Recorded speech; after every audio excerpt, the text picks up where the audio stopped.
នេះជាស្នេហាកុំប្រាប់ពីសំទោបើជាបេះដូងស្មុំ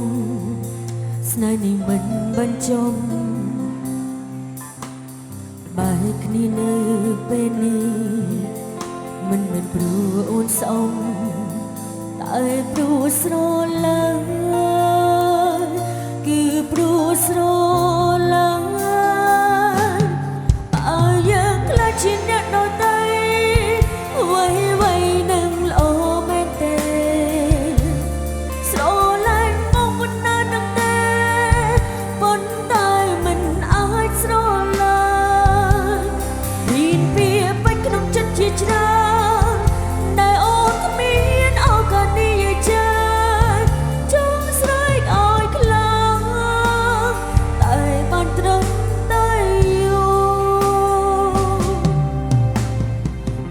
ប្រាប់ពីអរគុណដែលអូនស្រឡាញ់បង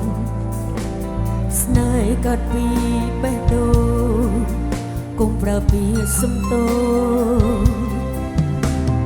គ្រាន់តែស្រឡាញ់គ្នា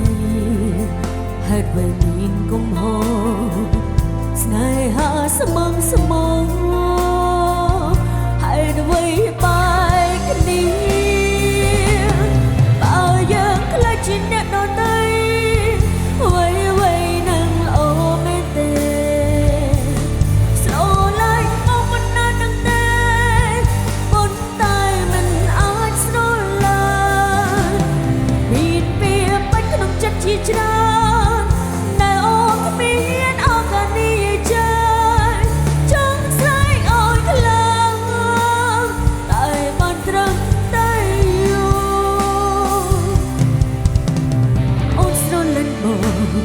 ស្រលាញ់តែបងតែធ្វើមិនបាន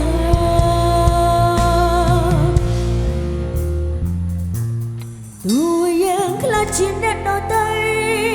ទោះយ៉ាងណាស្នេហាគឺជាការឈឺចាប់ក៏មិនស្ដាយក្រោយបើយើងខ្លាចជាអ្នកដទៃក៏ស្នេហា